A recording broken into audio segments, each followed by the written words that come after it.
الحمد لله وكفى وسلام على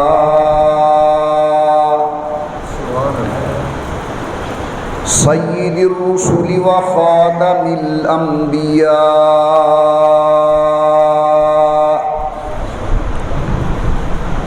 صلى الله تعالى عليه وعلى آله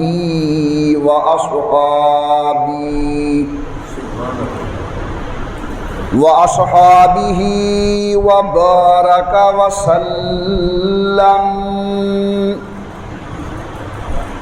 وبارك وسلم تسليما كثيرا كثيرا. صلاة تكون للنجاة وسيلة ولعلو الدرجات كفيلة.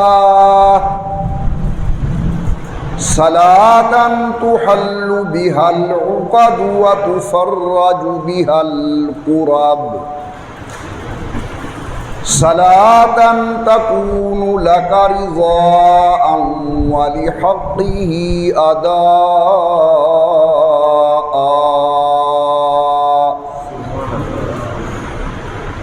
فقد قال الله تبارك وتعالى في القرآن المجيد والفرقان الحميد: أعوذ بالله من الشيطان الرجيم. بسم الله الرحمن الرحيم. إن أكرمكم عند الله أتقاكم. قال النبي صلى الله عليه وسلم: إن الله لا ينظر إلى صوركم وأموالكم ولكن ينظر إلى قلوبكم وتقواكم، أو كما قال النبي صلى الله عليه وسلم. صدق الله العلي العظيم وصدق رسوله النبي الكريم، ونحن على ذلك لمن الشاهدين والشاكرين، والحمد لله رب العالمين. إن التياري حسبا يوما إلى أرض الحرم. إن التياري حسبا يوما إلى أرض الحرم. بلغ سلامي روضة فيها النبي المحترم. ما إن مدحت محمدا بمقالتي لكن مدحت مقالتي بمحمد. اللهم صل على محمد وعلى آل محمد وأصحاب محمد وأزواج محمد وبارك وسلم. تمام حضرات محبت و ذوق کے ساتھ درود پاک پڑھ لیں حضرت صلی اللہ علیہ وسلم کی ذات بابرکات پر.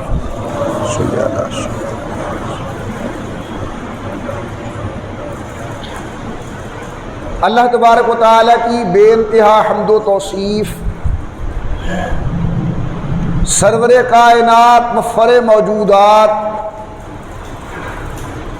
رحمت للعالمین مراد للمشتاقین، امام الانبیاء والمرسلین، حبیب کبریا احمد مجتبی حضرت محمد الرسول اللہ صلی اللہ تعالی علیہ وعلا آلہ وصحابہ وسلم کی ذات بابرکات پہ تحفہ درود و سلام پڑھ لیجئے تمام حضرات محبت و ذوق کے ساتھ. بآواز بلند اللہم صلی علی سیدنا و مولانا محمد وعلی آل سیدنا و مولانا محمد وبارک وسلم پڑھنے اور بھیجنے کے بعد محترم بزرگوں، مکرم نوجوان ساتھیوں، قابل صد عظیم الصد کرام، میری محترمہ موقرہ اور مؤدبہ اسلامی مائی اور بہنوں، الحمدللہ العزیز، ماہ ذو الحجہ کی آمد ہے۔ صاحب حیثیت لوگ انشاءاللہ العزیز اللہ کے نام پہ قربانی کریں گے۔ اللہ سے دعا ہے اللہ تعالیٰ تمام کی قربانیوں کو اپنی بارگاہ کے اندر منظور و مقبول فرمائے۔ مگر اللہ میاں نے قربانی کے سلسلے میں ایک بڑا واضح اصول ارشاد فرمایا ہے کہ لن ینال اللہ لحومها ولا دماؤها، اللہ تبارک و تعالی کو تمہارا گوشت نہیں پہنچتا، ان جانوروں کا خون نہیں پہنچتا، وَلَٰكِن يَنَالُهُ التَّقْوَىٰ مِنْكُمْ، اللہ میاں تو دیکھنا چاہتے ہیں کہ قربانی کرنے والے کے دل کے اندر تقویٰ کتنا ہے، یعنی اللہ کے ہاں اخلاص کی قدر ہے۔ ظاہر کے اندر مختصر جانور ہے، مگر قربانی کرنے والے کے دل کے اندر اخلاص بہت زیادہ ہے۔ اللہ کے ہاں یہ اجر و ثواب کا باعث بنے گا، اور اگر نظر آنے کے اندر کئی لاکھ کا جانور ہے مگر دل کے اندر ریا ہے، دکھاوا ہے، لوگ کہیں جناب اتنا بڑا قیمتی جانور اس نے خیرات کیا، تو اللہ رب العزت کے نزدیک یہ بیکار ہے، اس کا کوئی اجر و ثواب نہیں ملے گا۔ معلوم ہوا کہ جتنا اخلاص بڑھتا جاتا ہے، دل کے اندر اللہ کا ڈر اور نور تقویٰ بڑھتا جاتا ہے، اتنی عمل کے اندر قبولیت بڑھتی جاتی ہے اور اعمال کا وزن بڑھتا جاتا ہے۔ آپ نے علماء کرام سے متعدد بار سنا ہوگا کہ سید الکونین امام الانبیاء سرکار دو عالم نے فرمایا صلی اللہ علیہ وسلم، اگر میرا کوئی صحابی ایک مد جو اللہ کے نام پہ خیرات کرے، جو ان علاقوں کے اندر ایک کم وزن چیز ہے، جس طرح ہم کہتے ہیں ایک پائیا، 100 گرام، کلو، وہاں وزن ہوتا تھا سا مد۔ اللہ کے پیغمبر فرماتے ہیں میرا کوئی صحابی ایک مد جو اللہ کے نام پہ خیرات کرے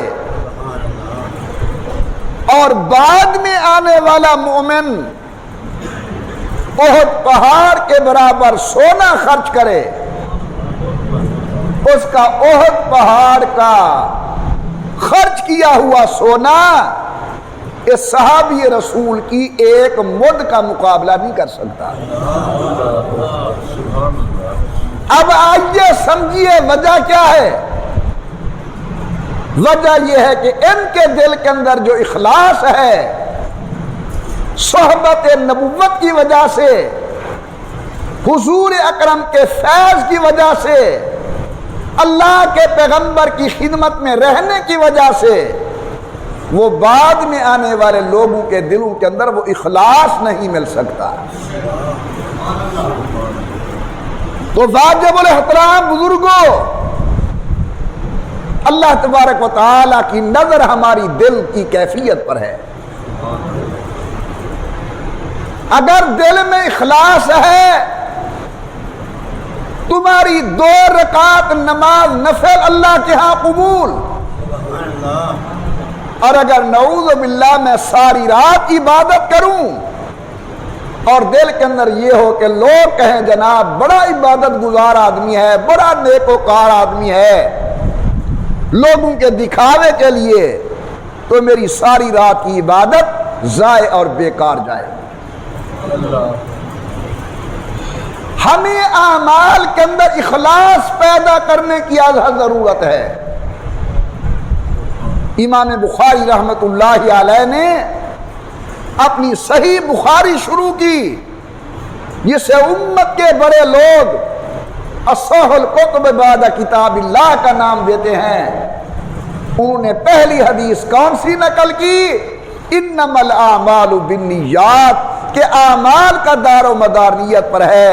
اساتذہ فرماتے ہیں یہ حدیث اس لیے لائے تاکہ پڑھانے والا استاد وہ بھی اپنی نیت کے اندر اخلاص پیدا کرے، اور پڑھنے والے طلباء بھی اپنی نیت کے اندر اخلاص کو پیدا کریں۔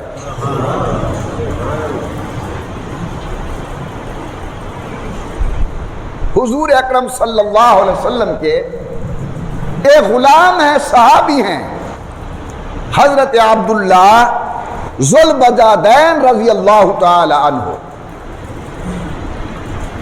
ان کے حالات میں لکھا ہے کہ بچپن کے اندر یتیم ہو گئے۔ ان کی کفالت وہ ان کے چچا نے کی۔ جب بڑے ہو گئے، ادھر حضور اکرم صلی اللہ علیہ وسلم نے اعلان نبوت فرمایا، تو حضرت ذوالبجادین عبداللہ نے حضور اکرم کا کلمہ پڑھ لیا۔ چچا غیر مسلم تھا، اس نے حضرت عبداللہ کو گھر سے نکال دیا، اور حالت یہ ہے کہ وجود پر کپڑے نہیں۔ ان کا کلمہ پڑھنا ان کی والدہ کو بھی پسند نہیں تھا، مگر ماں تھی، جب دیکھا کہ ننگے بدن جا رہا ہے میرا بیٹا، اس نے ایک ٹاٹ سا بوریا سا وہ دے دیا کہ بیٹا یہ لے لو۔ حضرت عبداللہ ذوالبجادین نے اس کے 2 حصے کیے، ایک کے ساتھ سطر ڈھانکا اور دوسرا اوپر لیا، حضور اکرم کی خدمت میں آ گئے۔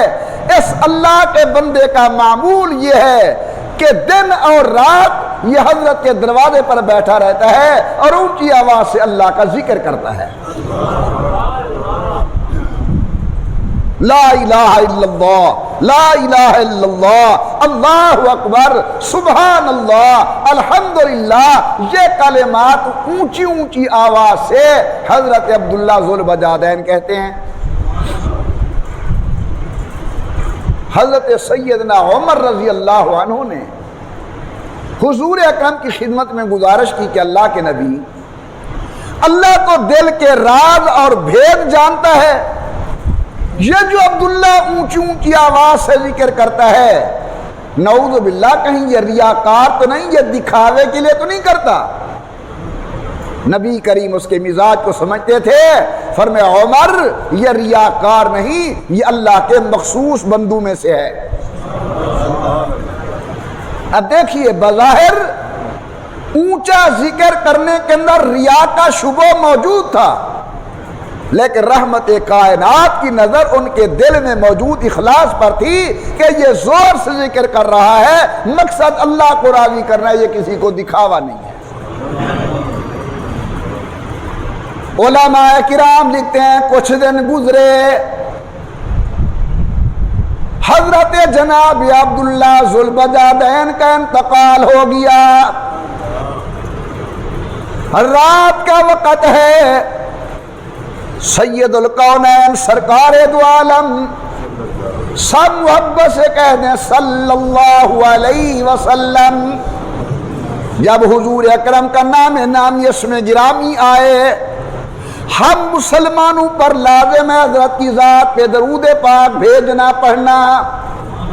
کم از کم اتنا تو ضرور کہہ دیجئے صلی اللہ علیہ وسلم. اللہ اس کی برکت سے 10 گناہ معاف فرما دیں گے، 10 نیکیاں نام اعمال میں لکھ دیں گے. اللہ میاں 10 درجات کو بلند فرما دیں گے. سبحان اللہ سبحان اللہ. امام الانبیاء کسی خوش قسمت آدمی کی قبر کے اندر اترے ہوئے ہیں. حضرت ابو بکر جناب عمر کو فرمایا ابو بکر عمر ذرا اس میت کی لاش اٹھا کر دو. اللہ کے نبی نے اپنے دست کرم سے زمین کے سپرد کیا. حضرت جناب عبداللہ بن مسعود فرماتے ہیں ہمیں رشک آ رہا تھا، دل کے اندر یہ چاہت تھی کاش آج یہ میت عبداللہ کی نہ ہوتی، میری ہوتی، کیونکہ امام الانبیاء قبر میں اترے ہوئے ہیں. سید الکونین اپنے دست کرم کے ساتھ قبر کے سپرد فرما رہے ہیں. حاضرین مکرم، جناب عبداللہ کو یہ کیوں مقام ملا؟ ایک تو اللہ کے ذکر کی وجہ سے، دوسرا دولت اخلاص کی وجہ سے. اللہ فرماتے ان اکرمکم عند اللہ اتقاکم. اللہ کے نزدیک عزت والا وہ ہے جس کے دل کے اندر نور تقوی موجود ہے. جتنا نعمت تقوی بڑھتی جاتی ہے اتنے انسان کے اعمال کی قدر و قیمت وزن اللہ کے ہاں بڑھتا جاتا ہے. جو کام اللہ کی رضا کے لیے کیا جائے اس کی لذت ہی اور ہے، اس کا مقام ہی اور ہے. حضرت شیخ الحدیث مولانا محمد زکریا رحمت اللہ تعالی علیہ نے ایک بڑا عجیب واقعہ نقل کیا ہے. فرماتے ہیں کہ قوم بنی اسرائیل کا ایک نیک آدمی تھا، صالح بندہ تھا، عبادت گزار تھا. اسے کسی نے آ کر کہا کہ اللہ کے بندے تو یہاں عبادت میں مصروف ہے، تیرے پڑوس کے اندر لوگ ایک درخت کی پوجا کرتے ہیں، لوگ ایک درخت کی پوجا کرتے ہیں اور تو اپنی عبادت میں مصروف ہے. ایک جملہ محبت سے کہہ دیں عبادت کے لائق کون ہے؟ عبادت کس کی کرنی ہے؟ یا ایھا الناس اعبدوا ربکم الذی خلقکم. اللہ فرماتے ہیں اے لوگو عبادت کرو ذات بابرکات کی جس نے تمہیں پیدا کیا، تمہارے ماں باپ کو پیدا کیا. تو ہمیں پیدا کرنے والے بھی اللہ ہیں اور عبادت کے لائق بھی اللہ ہے. اس اللہ کے نیک بندے کو کہنے والوں نے کہا کہ ایک درخت ہے اس کی پوجا کی جا رہی ہے. اس نے کلہاڑی اٹھائی اور چل پڑا کہ میں اس درخت کو کاٹوں. کیا یہ مصیبت بنا ہوا ہے علاقے کے لیے؟ بدعت و شرک کا مرکز بن رہا ہے. راستے میں شیطان ایک بزرگ کی شکل میں سامنے آیا اور اس نے کہا جناب کہاں چل دیے، کدھر جا رہے ہو؟ اس نے کہا درخت ہے، لوگ اس کی پوجا کر رہے ہیں، میں اسے ختم کرنے کے لیے جا رہا ہوں. اس بزرگ نے بڑی لگی لپٹی باتیں کی، بڑے سمجھانے کی کوشش کی، لیکن اللہ والے کے دل کے اندر ایک جوش تھا، جذبہ تھا. اس نے کہا نہیں میں تیری ایک نہیں سنتا، میں ضرور جاؤں گا ادھر، اسے ختم کروں گا. حضرت شیخ لکھتے ہیں کہ باتوں باتوں میں تکرار ہو گیا اور تکرار لڑائی تک پہنچ گیا. اس بوڑھے بزرگ اور اس عابد عبادت گزار کے درمیان لڑائی ہوئی، مقابلہ ہوا تو یہ عابد اس بزرگ کے سینے پر چڑھ گیا، یعنی یہ غالب آ گیا وہ مغلوب ہو گیا۔ اچھا اس نے کہا یار میری جان چھوڑ، تو جان تیرا کام جانے۔ یہ عابد اس کے سینے سے نیچے اتر آیا، چلنے لگا تو بابا جی پھر سامنے آ گئے۔ اس نے کہا یار تو کیوں جاتا ہے ادھر؟ اس وقت اللہ کے کئی نبی دنیا میں موجود ہیں، کیونکہ قوم بنی اسرائیل کے اندر ایک ایک وقت کے اندر کئی 100 نبی موجود تھے۔ نبی موجود ہیں، یہ کام کوئی نبی کر دے گا؟ تو نے کوئی پورے جہان کا ٹھیکہ لیا ہوا ہے؟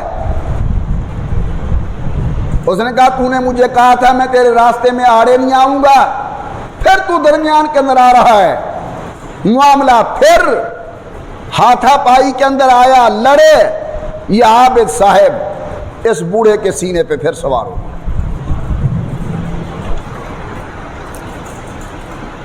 اس بزرگ نے دیکھا بوڑھے نے یہ تو مجھے مار دے گا۔ اچھا کہا اس نے کہا تو میری جان چھوڑ، تو جان تیرا کام جانے۔ نیچے اتر آیا۔ اس بزرگ نے کہا کہ بات سن، وہاں جائے گا درخت کو ختم کرے گا، بس ایک ہی نیکی کمائے گا نا تو، کہ تو نے درخت کو جڑ سے اکھیڑ دیا۔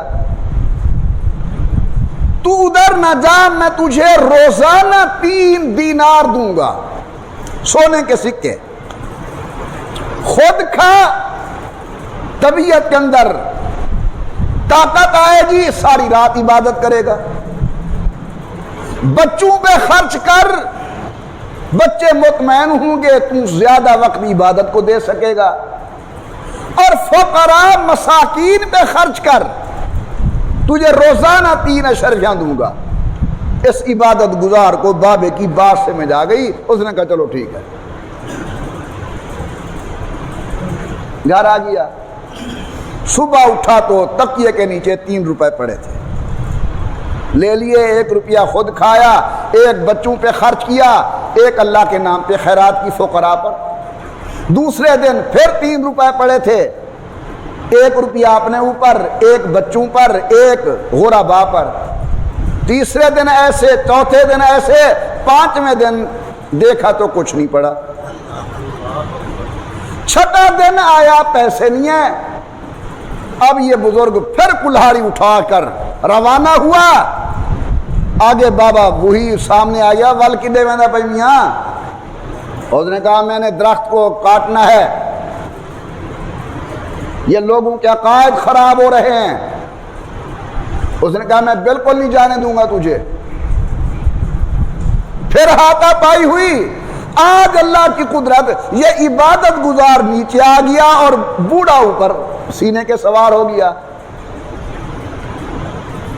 لکھا ہے کہ قوم بنی اسرائیل کے عابد نے اس بوڑھے کو کہا وجہ کیا ہے؟ غور کرنا، وجہ کیا ہے کہ پہلے میں غالب آتا تھا، آج تو غالب آ گیا۔ اس نے کہا نیت کا فرق ہے، پہلے تو نکلتا تھا اللہ کی رضا کے لیے، آج تیرے دل کے اندر ان دینار اور پیسوں کے نہ ملنے کا غصہ ہے، اب تیری نیت کے اندر بگاڑ آ گیا ہے۔ انما الاعمال بالنیات، اللہ معاملہ نیات کو دیکھ کے کرتے ہیں۔ تو ہمیں اللہ کی رضا کا خیال کرنا چاہیے۔ جانور ذبح کر رہے ہو اپنی حیثیت کے مطابق، لیکن مقصود یہ ہو کہ میں دنیا کو نہیں دکھا رہا، میں اپنے اللہ کے سامنے اپنی خیرات کو پیش کر رہا ہوں، جان اللہ کے نام پر، میرا رزق اور مال بھی اللہ کے نام پر۔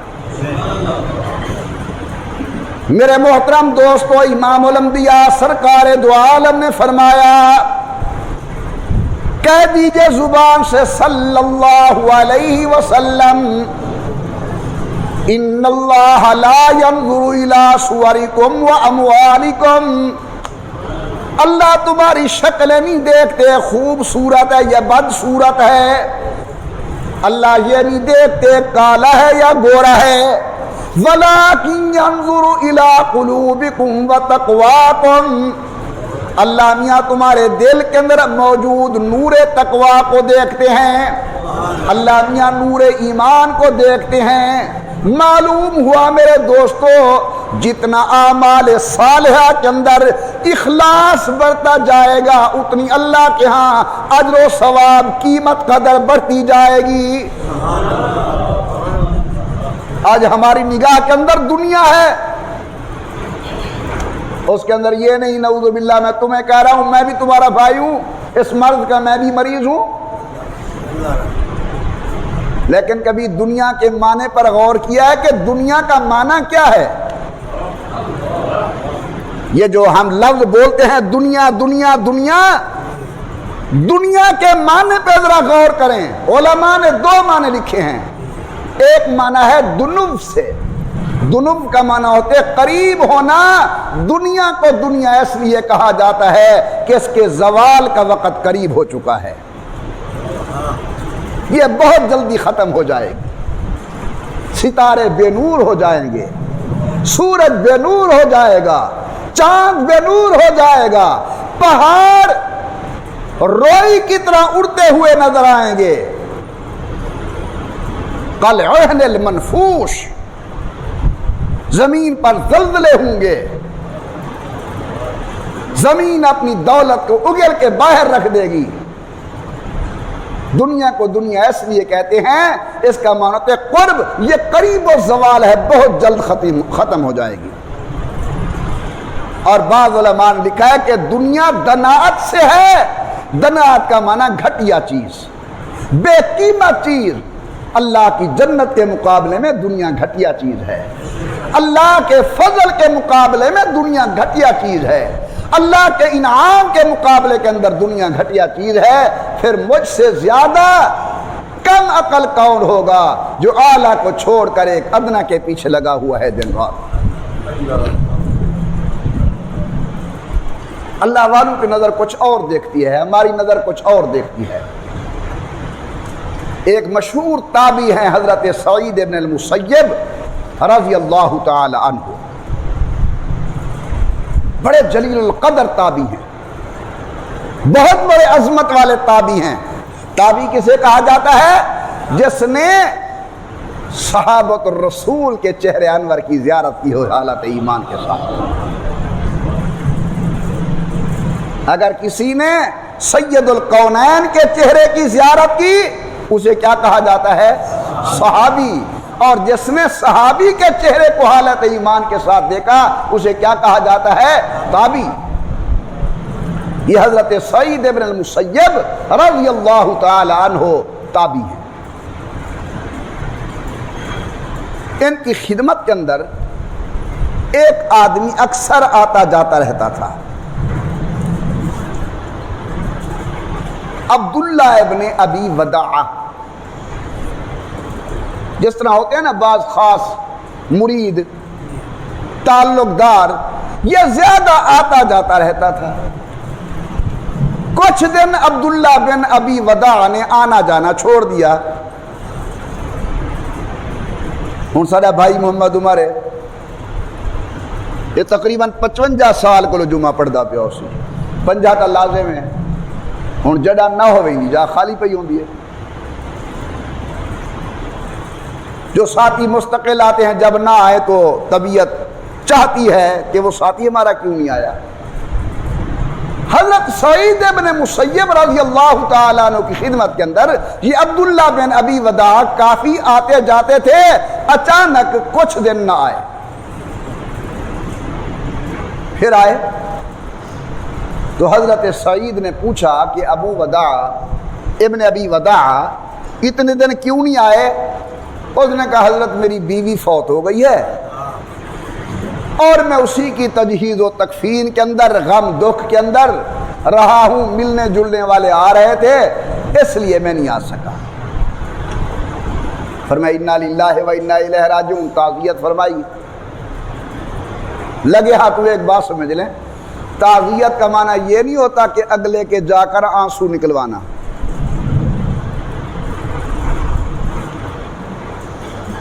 اساں تعزیت ان کو سمجھتے ہیں اگر خدا نہ خواستہ کہیں دے گھر دے اندر فوتگی تھی گئی ہے ون کے ایجیں جہنگانی کی تیا جو آپ تا ڈٹر میں ڈر رہ گیا تو اون دے ہم جو کڑوا دٹیا اور روندا بیٹھے. یہ تعزیت نہیں ہے، تعزیت تسلی دینے کا نام ہے. تعزیت یہ ہے کہ جانے کے بعد جس کے ہاں مرگت ہو گئی ہے اس کا حوصلہ بڑھاؤ، کہو انا للہ و انا الیہ راجعون. یار یہ نظام دنیا ہے، چلتا رہتا ہے. اللہ تبارک و تعالیٰ نے یہ نعمت دی تھی، اللہ نے واپس لے لی ہے. تسلی دینے کا نام تعزیت ہے، اگلے کو پریشان کرنے کا نام تعزیت نہیں ہے.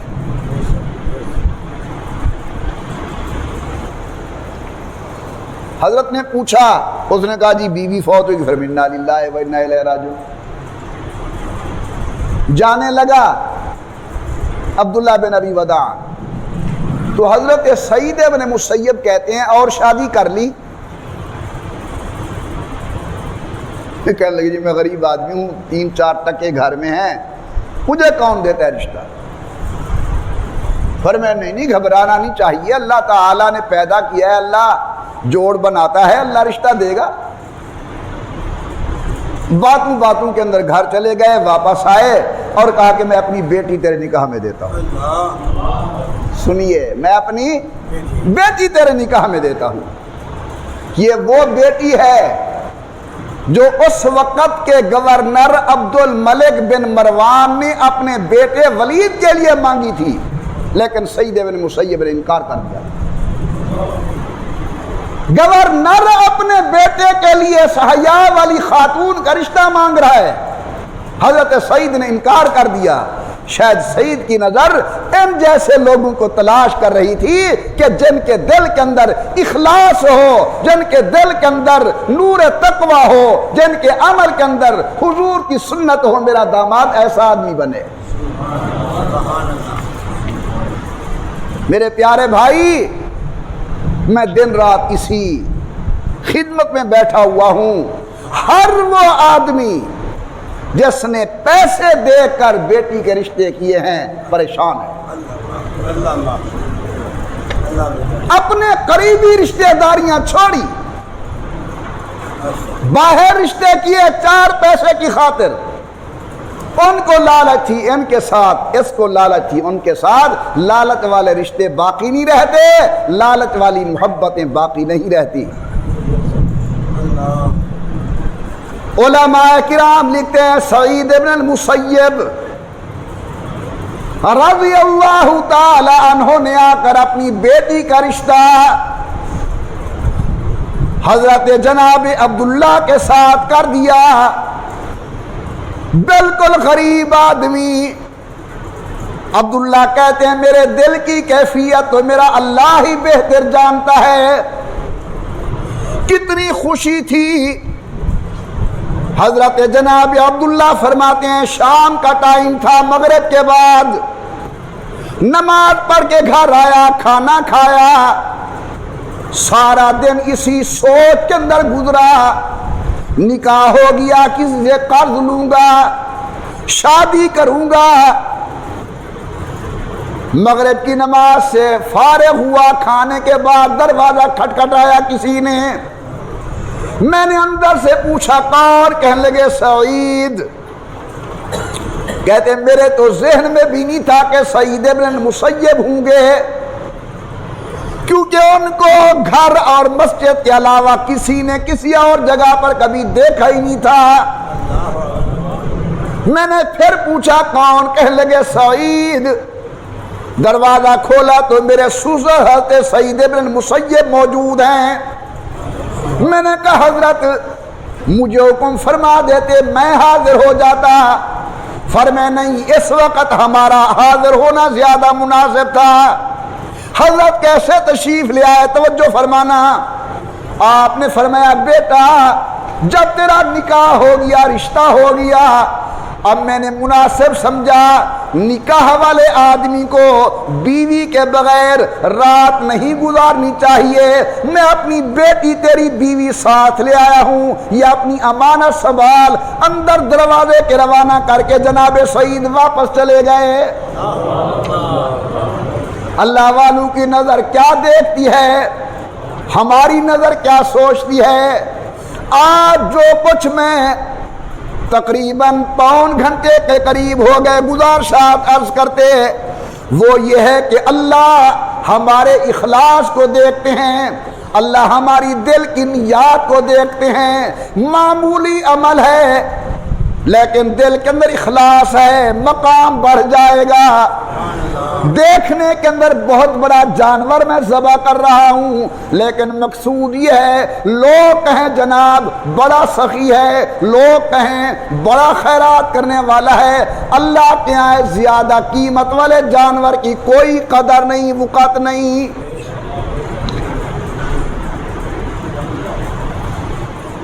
اللہ نے ہمیں یہاں دنیا میں بھیجا ہے، الدنیا مزرعۃ الآخرہ، آخرت کے لیے کچھ کر کے جائیں۔ حضرت ابوبکر صدیق رضی اللہ تعالی عنہ کی ایک نصیحت یاد آ رہی ہے کہ حضرت نے فرمایا کہ 5 اندھیرے ہیں، ان 5 اندھیروں کے لیے 5 چراغ ہیں۔ کیا فرمایا؟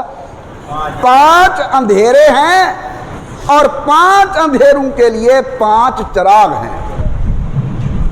فرمایا پہلا اندھیرا دنیا کی محبت کا، جب انسان دنیا کی محبت میں پڑ جاتا ہے اس کی آنکھیں اندھی ہو جاتی ہیں اندھیرے کے اندر، پھر نہ باپ کی قدر ہوتی ہے، نہ ماں کی تمیز ہوتی ہے، نہ رشتہ داری کا خیال ہوتا ہے، نہ ہمسائے کے حقوق کا آدمی خیال کرتا ہے۔ پہلا اندھیرا ہے دنیا کا۔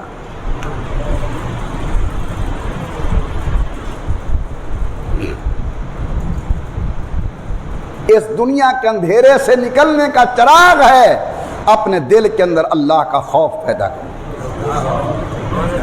اگر ایک آدمی دنیا میں آیا لیکن دل کے اندر اللہ کا نور تقوی والا موجود ہے عطا فرمودہ، تو یہ اس دنیا کے اندھیرے میں رہنے کے باوجود اس نور تقوی کی وجہ سے، چراغ تقوی کی وجہ سے خالق کے حقوق کا بھی خیال کرے گا، مخلوق کے حقوق کا بھی خیال کرے گا۔ حضرت ابوبکر فرماتے ہیں دوسرا اندھیرا ہے گناہوں کا۔ جب انسان گناہ کرتا ہے نا، آقا فرماتے ہیں صلی اللہ علیہ وسلم اس کے دل پہ ایک نقطہ لگ جاتا ہے سیاہ۔ اگر توبہ کر لی ٹھیک، نہیں اور گناہ کرتا ہے دوسرا نقطہ لگ گیا، پھر گناہ کرتا ہے اور نقطہ لگ گیا، یہاں تک کہ گناہ کرتے کرتے سارا دل کالا ہو جاتا ہے، پھر گناہ نہیں نظرتا۔ آپ دل میں سوچ رہے ہوں گے محمد عمر یہ کیسے ہو سکتا ہے کہ گناہ نہ نظرے؟ میں عرض کرتا ہوں بھی گالی دینا نیکی کا کام ہے یا برا کام ہے؟ بولو، ثواب کا کام ہے یا گناہ کا کام ہے؟ لیکن ہم کتنی مرتبہ گھر میں بیٹھے ہیں، ماں بھی سامنے بیٹھی ہے، بیٹی بھی سامنے بیٹھی ہے، اور میں اپنے بیٹے کو ماں کی گالی دے رہا ہوں، اپنے نواسے کو ماں کی گالی دے رہا ہوں، تو فرمائیے ہمارے دل اتنے کالے ہو چکے ہیں نا کہ یہ گناہ کرتے ہوئے ہمیں تمیز ہی نہیں ہو رہی کہ میں کیا کہہ رہا ہوں اور کہاں کہہ رہا ہوں۔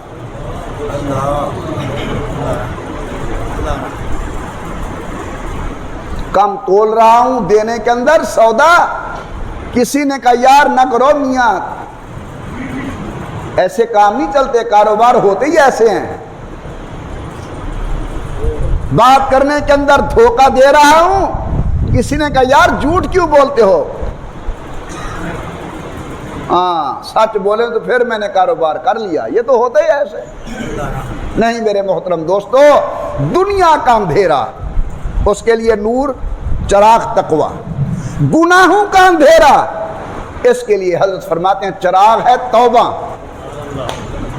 اللہ تعالیٰ نے آپ کو اور مجھے توبہ والی جو نعمت عطا فرمائی ہے، ہم اس کا شکر ادا کرنا چاہیں نہیں کر سکتے۔ ایسی قومیں گزری ہیں، اگر غلطی ہو گئی توبہ کا طریقہ ہے قتل کرو، جان سے مارو، توبہ قبول ہوگی۔ اللہ نے کملی والے کے صدقے آپ کو اور مجھے کیا مقام دیا؟ 70 سال گزرے گناہ کے اندر،